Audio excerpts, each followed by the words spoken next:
이상하게도 그 사람과 대화를 하면 어느새 그 사람이 듣고 싶은 말을 내가 먼저 해주고 있는 그런 경험이 있으신가요? 그렇다면 그 사람은 단순히 말을 잘하는 사람이라기보다는 원하는 답을 끌어내는 질문의 달인으로 봐야 합니다. 상대방의 입과 마음까지 열 수 있는 질문의 기술. 어떠한 업무 능력보다 더 빠르게 나의 커리어와 인생을 성장시킬 수 있는 중요한 역량입니다.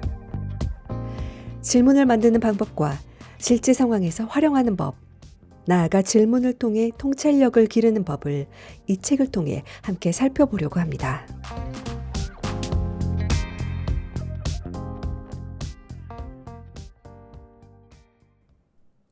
1부 질문이 먹고 사는 데 도움이 되는 이유.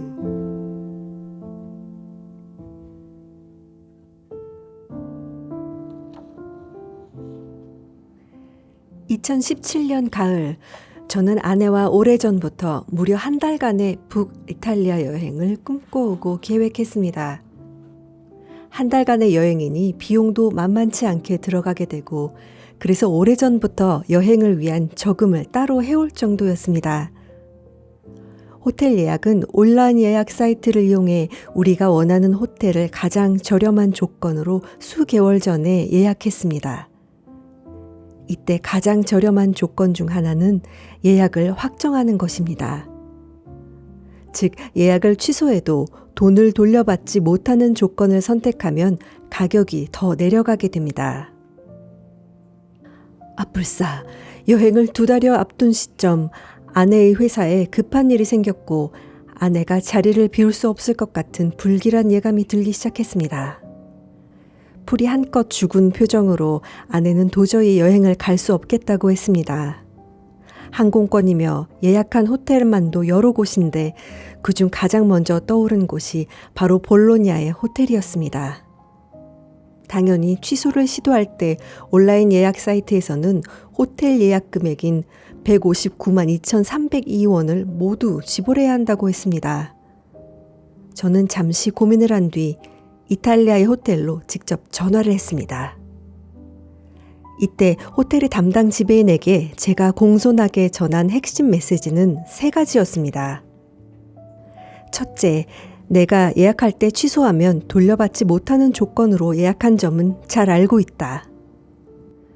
둘째, 예상치 못한 급박한 일로 아내가 도저히 여행을 갈 수 없는 상황이 되었다. 셋째, 내가 내야 할 위약금의 부담을 조금이라도 줄여주거나 전혀 내지 않게 예외 조항을 적용하도록 나를 도와줄 수 있는 방법이 있는지 궁금하다. 전화 통화를 한 지 나흘째 되던 날, 저와 통화를 했던 클라우디오는 제게 예외적으로 당신의 예약권을 위약금이 전혀 없이 취소하는 것으로 호텔 예약 사이트와 이야기를 했다라며 답장을 보내왔습니다. 그때 159만 2,302원을 지켜내며 얼마나 안도했는지 모릅니다. 자, 이제 위의 이야기를 3가지 측면에서 한번 돌아보지요. 첫째, 예외 조항이 있는지 물어봤다는 점. 둘째, 원칙적으로 위약금을 물어야 한다는 것을 인정한 점. 세 번째, 질문의 형식으로 요청을 할 때 상대방을 최대한 존중하는 태도를 문장에 담는다는 것입니다. 상대방의 무엇인가 요청하기 위해 질문할 때 이러한 3가지 방법은 놀라운 힘을 발휘합니다. 많은 사람들이 이 세상에 멍청한 질문은 없다는 말을 합니다. 이 말은 세상에 무엇이든 우리는 궁금증과 호기심을 갖고 질문을 던질 수 있다는 말입니다. 그리고 사람들에게 질문을 도전적으로 던지도록 용기를 주기 위한 말이기도 합니다. 전적으로 동의합니다. 하지만 질문은 궁금한 것을 묻는 목적뿐 아니라 때론 관계를 개선하고 원하는 기회를 얻도록 도와주기도 합니다. 무작정 값 좀 깎아주시면 안 돼요? 라거나 위약금 좀 면제해 주시면 안 돼요? 라고 묻지 마시길. 그렇게 물어보면 원하는 답을 들을 수 없기 때문입니다. 밀리안 셀러 설득의 심리학의 저자이자 설득과 관련해 세계에서 가장 인용이 많이 되는 생존하는 사회심리학자 로버트 치알디니 박사가 호감의 원칙에 대해 이렇게 말해준 적이 있습니다. 일반적인 사람들은 늘 어떻게 하면 동료나 상사 혹은 고객들이 나를 좋아하게 만들지에 대해서 고민한다고. 하지만 좀 더 영향력을 잘 발휘하고 설득력을 잘 발휘하고 싶은 사람들은 반대로 어떻게 하면 내가 상대방을 먼저 좋아할 수 있는지 스스로에게 질문해야 한다고 말입니다. 이는 억지로 좋아하라는 말이 아닙니다. 그것은 가능하지도 않고 윤리적이지도 않지요. 상대방에게 관심을 갖고 그가 가진 여러 가지 특징 중에서 내가 좋아할 수 있는 것을 찾아내는 것이 중요하다는 말입니다. 어떻게 해야 할까요? 상대방에게 관심을 갖기 위해서는 그에게 질문을 던져야 합니다. 그가 무엇을 좋아하고 싫어하는지, 그럼 그는 또 무엇인가를 이야기하겠지요. 그럼 또 그것이 왜 좋았는지, 왜 싫었는지 물어볼 수 있겠지요. 후속 질문을 해보세요. 후속 질문을 통해 대화를 이끌어가는 것이 호감을 상승시키는 엄청난 수단입니다. 고객의 브랜드 선택을 바꾸거나 인터뷰에서 취업의 기회를 높이려는 뚜렷한 목적이 있을 때 사용하는 질문을 저는 전략적 질문이라고 부릅니다. 비즈니스와 관련한 명확한 목적을 성취하기 위해서 던지는 질문이며 그 목적에 맞는 질문 방식이 따로 있기 때문입니다. 이 책에서 여러분은 일할 때 특정 목적에 따라 사용할 수 있는 여러 가지 질문의 도구들을 살펴보게 될 것입니다.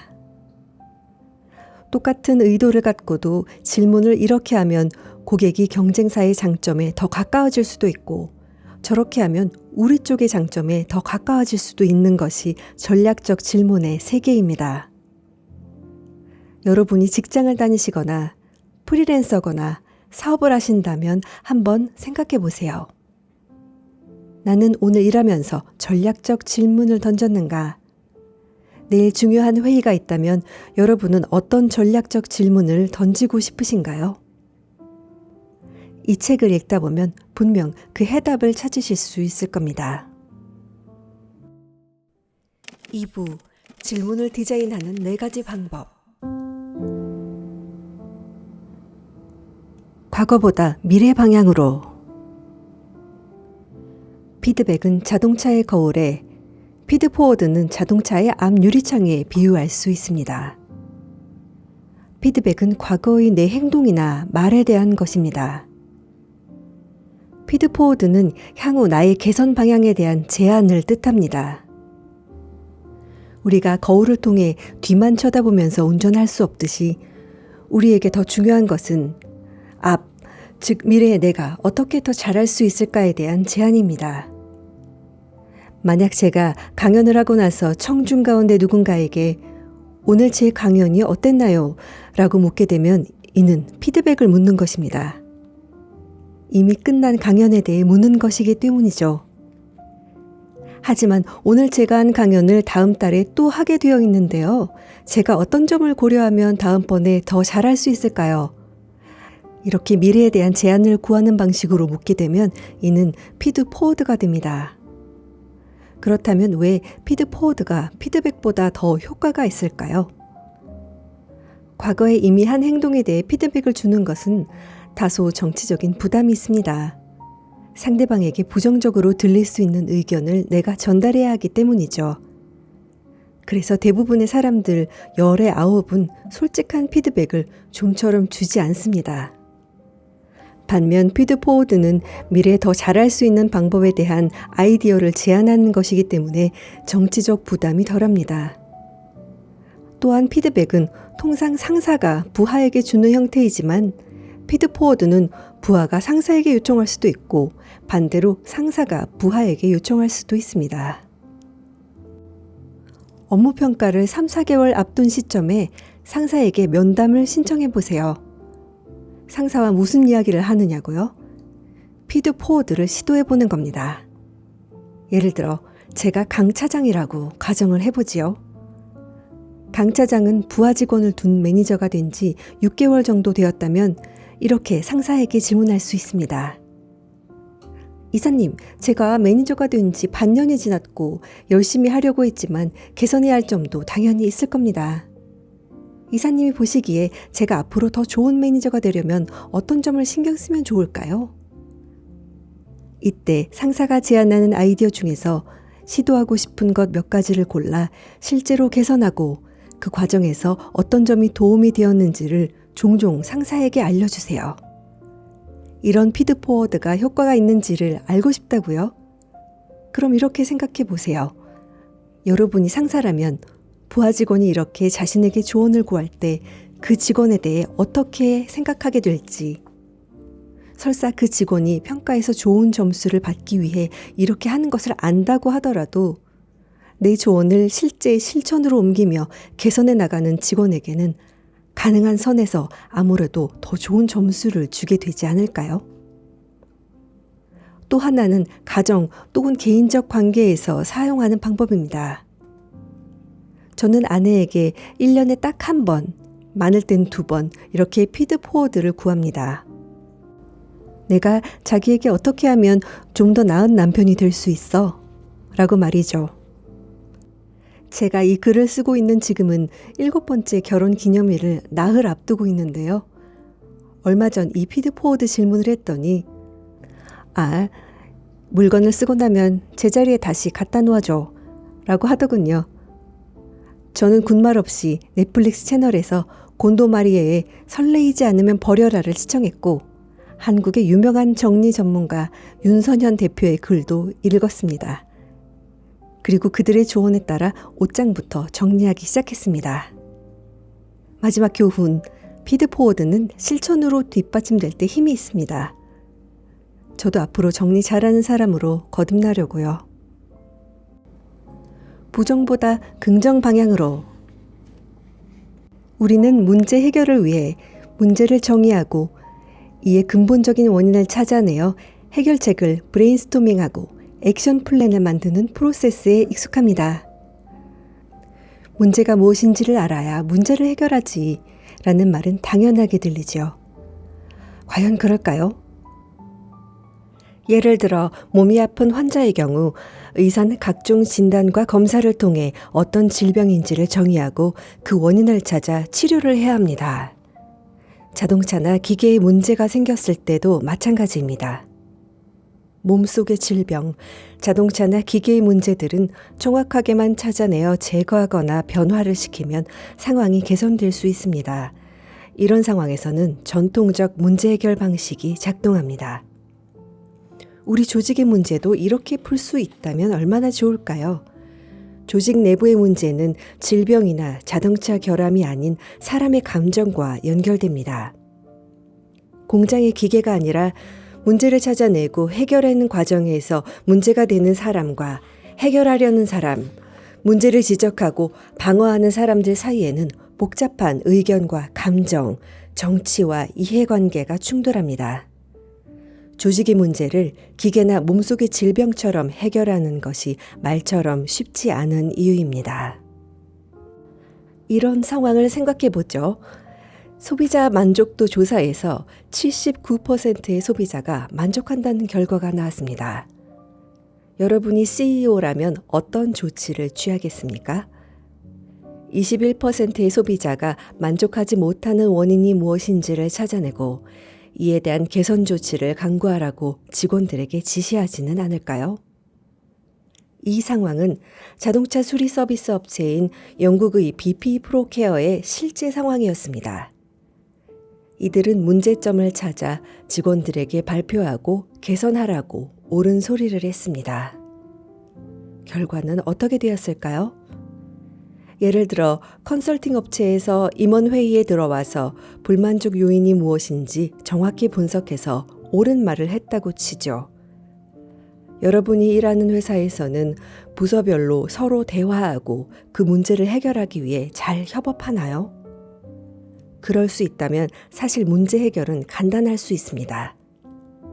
하지만 많은 조직에서는 옳은 말이 고지곧대로 먹히지는 않습니다.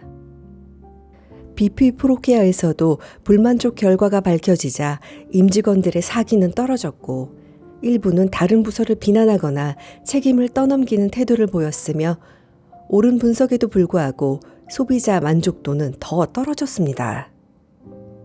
BP 프로케어는 이후 문제 해결의 패러다임을 바꿨습니다. 자신들의 서비스에 만족해야 하는 소비자들을 인터뷰하여 자신들의 어떤 행동이 소비자들을 만족시키는지 찾아내고자 노력했습니다.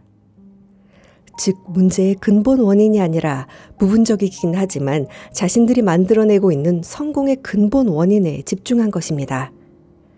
그리고 조직 내부의 결과를 발표하면서 우리의 소비자들은 이런 점에 만족하고 있다.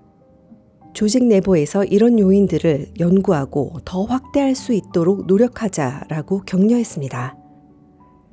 문제점을 없애거나 고치는 것이 아니라 긍정 요소를 확대하도록 격려하자 8개월 만에 반전이 일어났습니다. 소비자 만족도가 79%에서 95%로 오른 것입니다.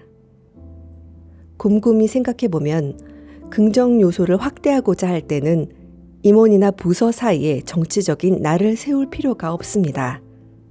누구도 비난할 필요가 없기 때문이죠. 긍정 탐구의 가치는 여기 있습니다.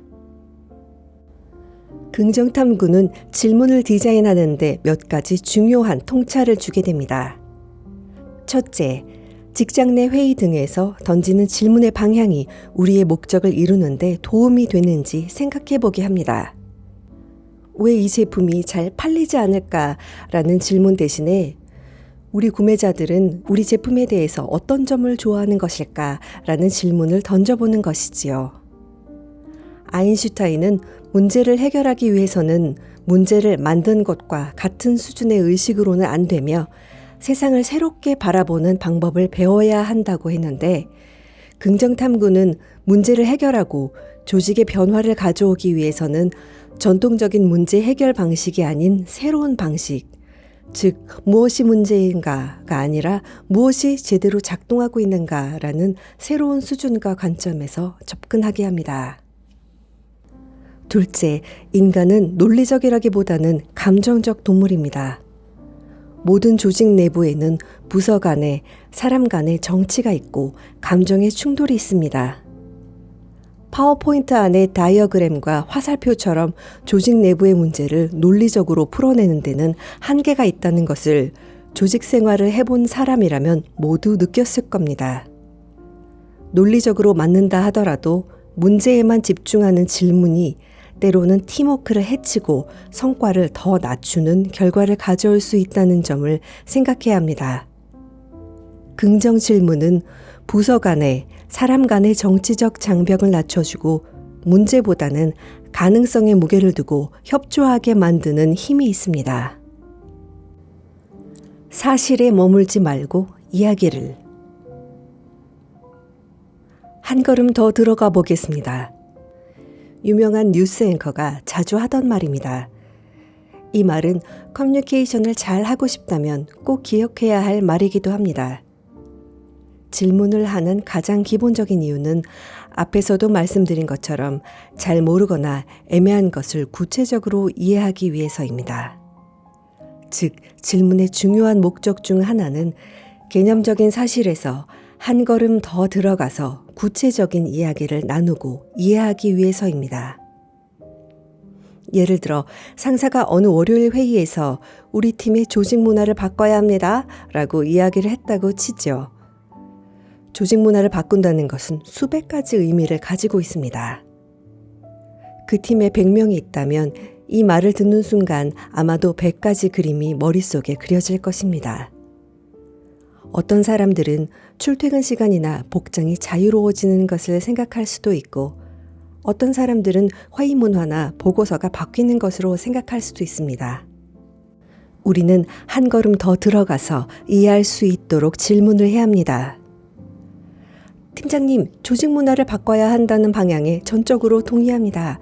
그런데 저희가 그런 변화에 좀 더 잘 동참할 수 있도록 한 가지 질문을 하고 싶은데요. 팀장님께서 우리 팀의 조직 문화가 성공적으로 변화된 상황을 생각하실 때 어떤 그림을 그리고 계신가요?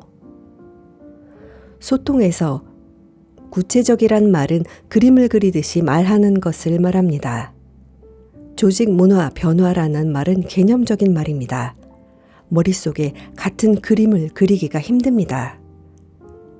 하지만 구체적으로 그림 그리듯이 이야기하면 사람들은 좀 더 공통의 이해를 할 수 있죠. 팀장은 이렇게 말합니다. 내가 생각하기에 우리 팀의 조직 문화가 개선되었을 때 가장 먼저 떠오르는 장면은 회의실의 풍경입니다. 지금은 상사인 제가 주로 여러분에게 지시를 하고 있고 여러분은 모두 수첩에 열심히 필기만 하고 있죠. 질문도 없고요. 조직 문화가 개선된다면 여러분이 좀 더 활발하게 의견을 제시하고 서로 어떻게 협조할 수 있는지 토론도 벌어지면 좋겠네요. 자, 이제 조직 문화를 바꿔야 한다는 당위론적인 사실과 회의실의 풍경을 바꾸자는 이야기의 차이가 보이시는지요? 이렇게 되면 함께 회의 문화 개선을 위해 어떻게 해야 할지 공통의 논의를 할 수 있습니다. 겸손한 질문. 겸손한 질문이란 말은 어쩌면 당연한 말일 수 있습니다. 질문이란 기본적으로 내가 모른다는 것을 전제로 하고 그렇기 때문에 겸손한 태도로 상대방에게 묻는 것이지요. 모른다는 것 때문에 창피함을 느낄 필요는 없으며 겸손한 태도를 갖는 것은 당연한 것입니다. MIT 경영대학원의 에드거 샤인 교수는 겸손한 질문이란 상대방에 대한 호기심과 관심을 극대화하고 상대방에 대한 편견이나 선입견을 최소화하는 것이라고 정의합니다. 심지어 익숙하게 보이는 상황에서도 내가 모르는 것이 있을 수 있다는 태도는 겸손한 질문을 가능하게 만듭니다. 다른 말로 하면 내가 경험하고 내가 아는 것이 전부가 아닐 수 있다는 태도입니다. 우리는 짐작하지 말고 질문을 해야 합니다.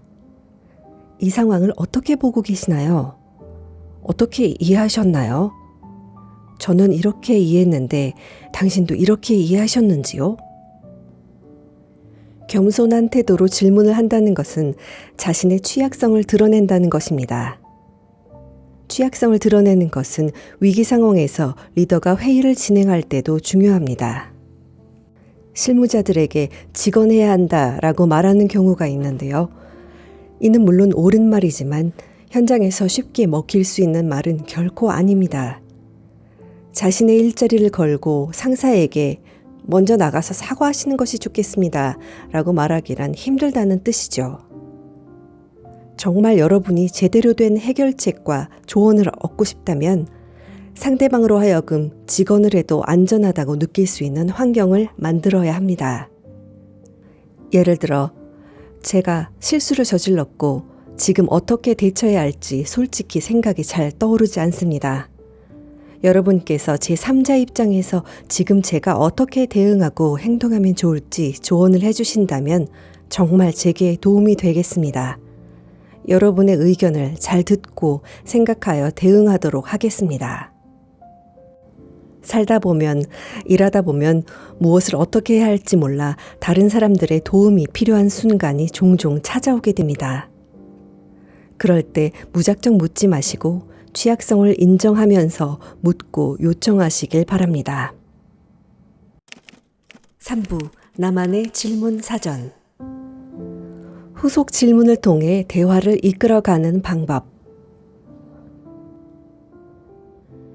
협상 전문가이자 펜실베니아 대학교의 경영대학원인 와튼 스쿨의 교수로서 어떻게 원하는 것을 얻는가라는 베스트셀러를 쓴 스튜어트 다이아몬드는 이렇게 이야기했습니다. 사람이란 본래 자기 말에 귀 기울여주고 가치를 인정해주고 의견을 물어보는 사람에게 보답하기 마련입니다. 그게 변하지 않는 사람의 본성이에요. 상대방이 내가 그에게 귀를 기울이고 있으며 그 사람이 이야기하는 것의 가치를 인정하고 있다는 것을 어떻게 알 수 있을까요? 물론 눈을 맞추고 스마트폰이 아닌 상대방에게 집중하는 것은 기본입니다. 더 확실한 방법은 후속 질문을 하는지의 여부입니다. 상대방에게 귀를 기울이고 관심을 갖고 있다면 더 궁금한 점이 생기기 마련입니다. 오해는 마십시오. 상대방이 허튼 소리를 하는데 관심 있는 척 하기 위해 후속 질문을 사용하라는 말이 아닙니다. 대화에서 듣기를 좀 더 잘하고 싶다면 질문, 그 중에서도 후속 질문을 하는 능력이 중요하다는 뜻입니다.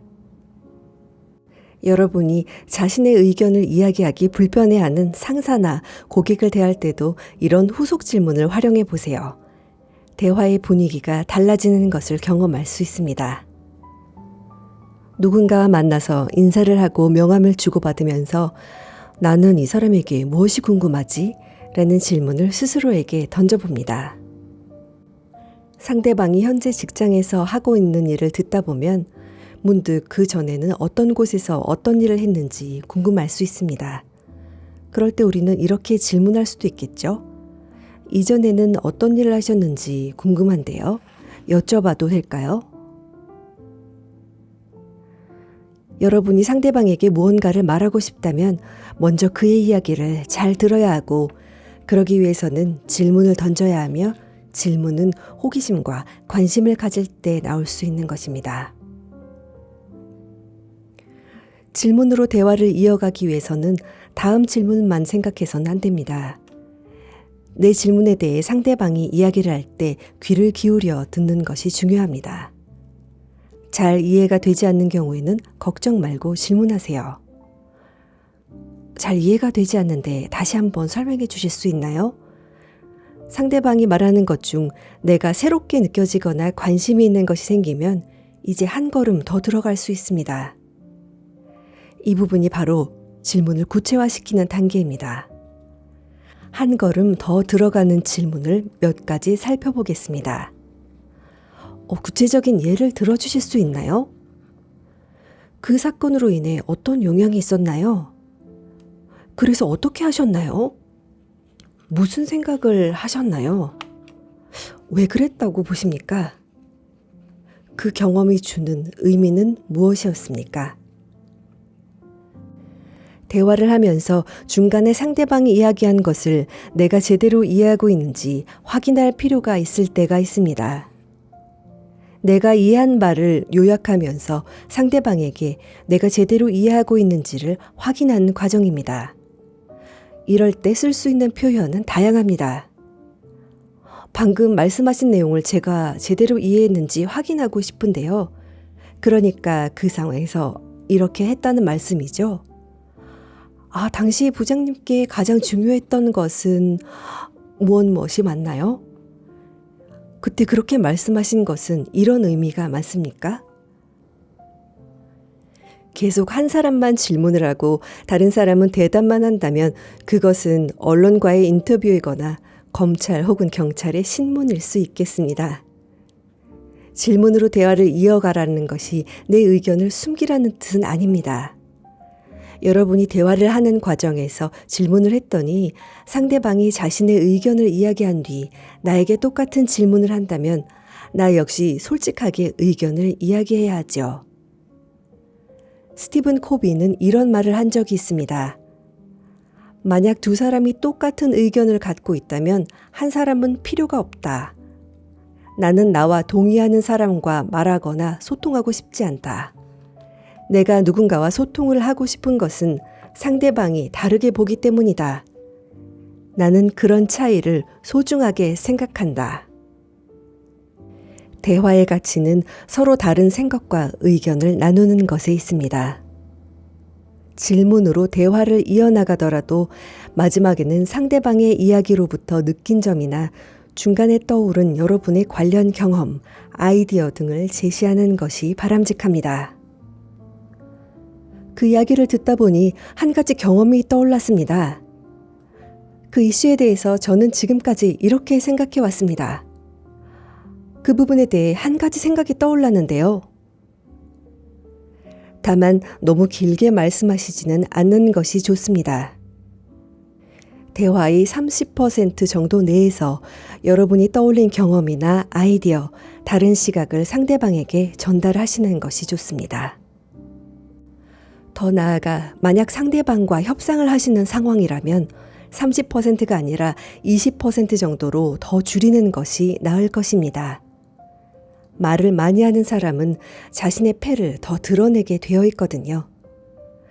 후속 질문으로 대화를 이끌어가는 능력은 상대방과의 관계를 좀 더 좋게 만들기 위해서도 협상을 위해서도 꼭 필요한 점이라는 점을 잊지 마십시오. 진짜 대화를 위해 꼭 물어야 할 것들. 미국과 호주에 본사를 두고 있는 글로벌 컨설팅사인 컨버선트는 대화 계량기라는 흥미로운 모델을 제시한 바 있습니다. 이 계량기에는 4가지 대화 방식이 있습니다. 계량기에서 가장 낮은 단계인 0에서 25는 프리텐스 방식인데요. 이는 가식, 위장, 허위라는 뜻입니다. 저는 이를 척하는 대화라고 부릅니다. 이런 대화는 동일 사안에 대해서 회의에서 한 말과 나중에 친한 동료와 차를 마시며 나눈 이야기가 전혀 다를 때 발생합니다. 상사의 의견과 다른 생각을 회의에서 말하는 것이 두려울 수도 있겠죠. 이 대화 방식은 어려움을 피하기 위해 듣는 척을 하게 됩니다. 두 번째 단계는 26에서 54의 sincerity 단계입니다. 영어로 쓰는 편지 마지막에 진심으로라는 뜻에서 sincerely라는 표현을 사용하기도 하죠. 그런데 이 대화 계량기 모델에서 sincerity는 부정적인 뜻으로 사용합니다. 여기에서는 자기 의견에만 충실한 대화라는 뜻을 갖고 있습니다. 우리가 흔히 이야기하는 답정너, 이것도 이런 대화 방식에 속한다고 볼 수 있습니다. 저는 sincerity 방식을 우리말로 나만 오라 방식이라고 번역합니다. 자신이 옳다는 것을 입증하기 위해 듣는 척을 할 뿐이기 때문이죠. 이 2가지 대화 방식은 진정한 대화라고 볼 수 없습니다. 모두 방어적 심리가 강하게 작용하기 때문입니다. 이제 3번째 방식으로 넘어가 보죠. accuracy 방식은 우리말로 하면 정확성입니다. 저는 똑똑한 대화라고 번역을 하고 싶네요. 왜냐하면 이런 대화에서는 자기 주장을 하기 전에 먼저 서로 객관적인 사실을 확인합니다. 팩트 체크를 먼저 하는 것이죠. 회의에서 나누는 대화를 보면 종종 서로 다른 사실을 머릿속으로 주장하며 주장만 나누다 서로의 의견에 공감이나 동의를 하기 어려운 경우가 있습니다. 이렇게 회의에서 서로 주장만 오가거나 그럴 것이 우려될 경우에는 회의 초반에 먼저 사실에 대한 정리를 하는 것이 중요합니다. 76에서 100 사이의 마지막 단계는 가장 바람직한 대화 방식으로 진정성 대화입니다. 이 방식에서 사용하는 질문들을 여러분에게 소개하고 싶어서 지금까지 서론이 길어졌는데요. 왜냐하면 바람직하지 않은 방식을 포함하여 대화의 종류를 아시는 것이 중요하기 때문입니다. 진정성 대화에서는 자신의 의견도 명확하게, 하지만 공격적이 아닌 성숙한 방식으로 전달하지만 상대방의 의견에도 관심을 갖고 진정성 있게 들으려고 합니다.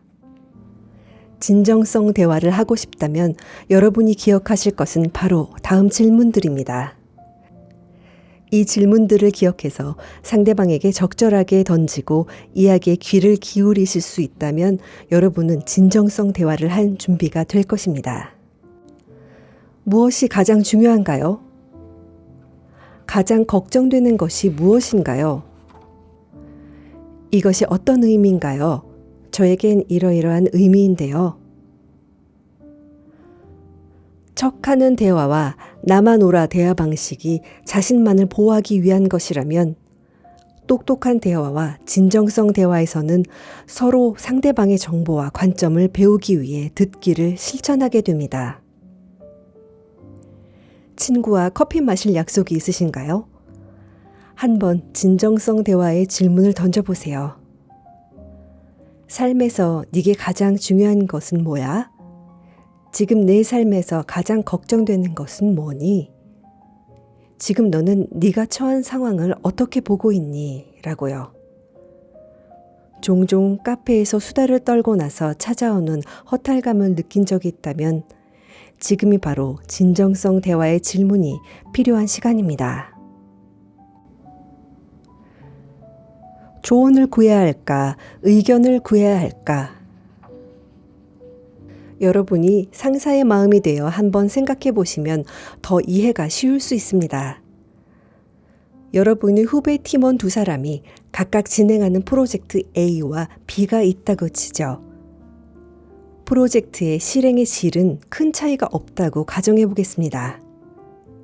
물론 상사인 나와 후배 직원 A 혹은 B와의 관계도 큰 차이가 없다고 가정하겠습니다. A는 여러분에게 진행 상황만 보고하거나 어떨 때는 진행 상황에 대해 상사인 나의 의견을 물었습니다. B는 여러분에게 프로젝트의 성공적 완수를 위한 조언을 구했습니다. 상사인 나는 어느 쪽의 프로젝트에 더 애정을 갖게 될까요? 당연히 자신이 조언을 제공한 프로젝트일 것입니다.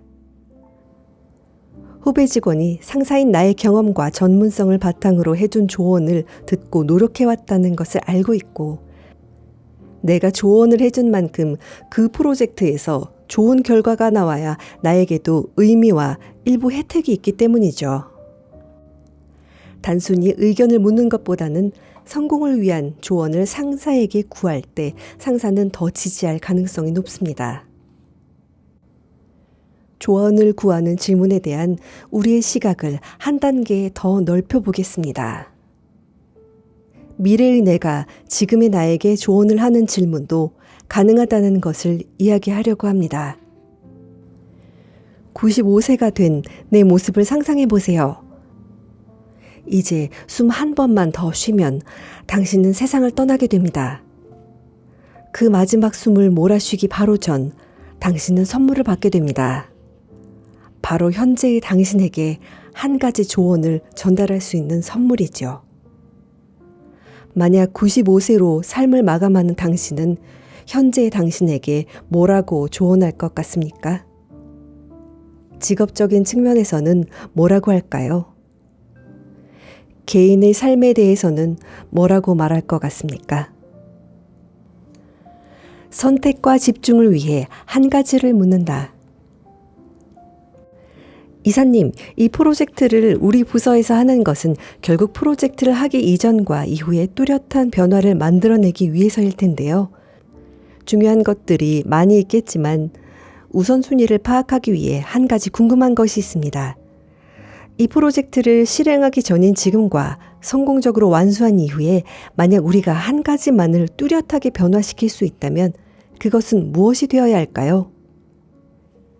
때로는 상사가 이에 대한 답을 줄 수도 있을 것이고 그에 대해 답을 못한다면 함께 찾아봐야 할 것입니다. 이런 질문에 대해 화를 낼 상사는 설마 없겠죠? 혹은 이에 대해 여러분들이 의견을 제시하면서 질문을 할 수도 있습니다. 한 가지를 변화시킬 수 있다면 이라는 질문은 거의 모든 일을 실행할 때 함께 일하는 사람에게 혹은 스스로에게 물을 수 있습니다. 저는 이 책을 읽는 여러분께서 자신만의 질문 상자를 갖게 되기를 바랍니다. 그런 의도에서 검증된 좋은 질문들을 이 책에서 소개하는 것이고, 단순히 질문을 나열하기보다는 각 질문이 담고 있는 의미가 무엇이며 어떤 상황에서 사용할 수 있는지에 대해 상세하게 적고 있습니다. 4부, 질문할 때 생각해 봐야 할 몇 가지 의미. 질문하는 것이 두렵지 않은 환경. 질문을 잘해보자는 것은 어쩌면 우리나라 대다수의 사람들의 전통적인 문화와는 조금 다른 것을 시도해보는 것이기도 합니다. 통상 우리나라에서는 회의나 수업 시간에도 질문을 하지 않는 것이 일반적이니까요. 제가 몇 달 전 싱가포르에 있는 한 대학의 초청으로 특강을 한 적이 있습니다. 대학교 학생들이었는데 한국 대학에서도 강의를 해본 저로서는 큰 차이를 발견하고 놀랐습니다. 1시간 남짓한 강연이 끝나고 나서 학생들로부터 무려 30개 남짓한 질문을 받은 것입니다. 이 사람들은 정말 궁금한 것이 많고 질문하는 것을 두려워하기는커녕 자신들의 정당한 권리로 생각하고 있구나 하고 느꼈습니다. 그리고 수업이 끝나고 나서 담당 교수에게 매우 인상적이었다고 말한 적이 있습니다. 저는 그것이 개인적인 관계이든 업무적인 관계이든 서로 질문을 하거나 이에 대해 서로 다른 의견을 나누는 것이 안전하다고 느껴지는가 아니면 위협으로 느껴지는가 라는 질문이 건강한 관계의 중요한 척도라고 봅니다. 여러분은 어떤 상황에서 누구에게 질문하는 것이 안전하다고 느껴지시나요? 해야 하는 것이 아닌 하고 싶은 것. 가족이든 친구든 동료든 변화를 강요해서 성공한 사례를 저는 잘 알지 못합니다. 변화를 강요하기보다는 오히려 상대방에게 변화하고 싶을 때 내 도움이 필요하면 알려줘 라고 말하는 것이 더 낫다고 생각합니다. 억지로 변화시키기보다는 언제든 도와줄 준비는 되어 있다는 점을 알려주는 것이 더 좋다는 뜻입니다. 그래서 변화해야 한다고 생각하는 것이 무엇인지 묻고 나면 꼭 후속 질문으로 그 중에서 본인이 변화하고 싶은 것이 무엇인지 물어보는 것이 좋습니다. 결국 변화해야 하는 영역이 아닌 본인이 변화하고 싶은 영역에서 진짜 변화가 일어날 가능성이 높기 때문입니다. 똑같은 질문을 계속하는 것에 대하여 여러분만의 질문은 무엇인가요? 삶을 살아가면서 계속해서 자기 자신에게 묻고 답하고 싶은 질문이 있나요? 리더십 코치 마셜 골드스미스는 다음의 6가지 질문을 매일 저녁 스스로 반복해서 묻고 답할 것을 권합니다. 첫째, 나는 명확한 목표 설정을 하려고 최선을 다했는가? 둘째, 오늘 나는 그 목표를 향해 진전하기 위해 최선의 노력을 다했는가? 셋째, 오늘 나는 의미를 찾기 위해 최선의 노력을 다했는가? 넷째, 오늘 나는 행복해지기 위해 최선을 다했는가? 다섯째, 오늘 나는 긍정적 관계를 만들기 위해 최선을 다했는가? 여섯째, 오늘 나는 적극적으로 참여하기 위해 최선을 다했는가? 이 질문들은 모두 나는 최선을 다했는가? 라는 구조로 되어 있습니다. 이 질문들의 구조를 골드스미스는 매우 중요하게 생각하는데요. 이는 능동적 질문이라고 부릅니다. 수동적 질문을 예를 들면 회사는 내게 명확한 목표를 설정해 주었는가? 주변 사람들은 내게 의미를 찾도록 도움을 주었는가와 같은 것입니다. 능동적 질문은 스스로 변화를 만들어낼 수 있도록 자극한다는 것이죠. 제 경험으로 놓고 보면 이 6가지 질문을 매일 던지고 답하는데 2분 정도밖에 시간이 들지 않습니다. 한번 해볼 만한 실험 아닐까요? 독자 여러분께서도 이 책을 읽으시면서 자기만의 질문을 찾는다면 그리고 그 질문을 반복해서 스스로 묻고 자신의 삶이 좀 더 만족스러워지고 개선되는 경험을 한다면 책을 쓰는 저로서는 엄청나게 보람될 것입니다.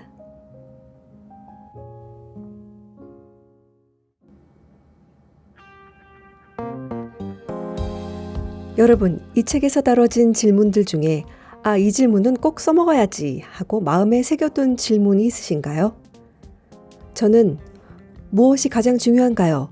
이 질문은 자주 활용해 볼 생각입니다.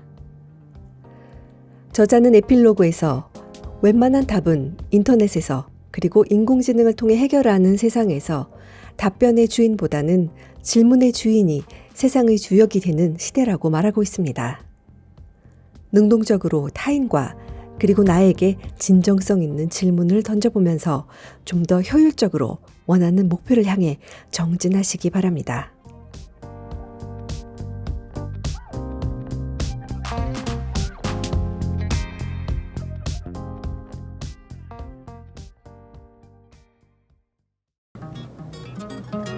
구독과 좋아요로 응원해주세요.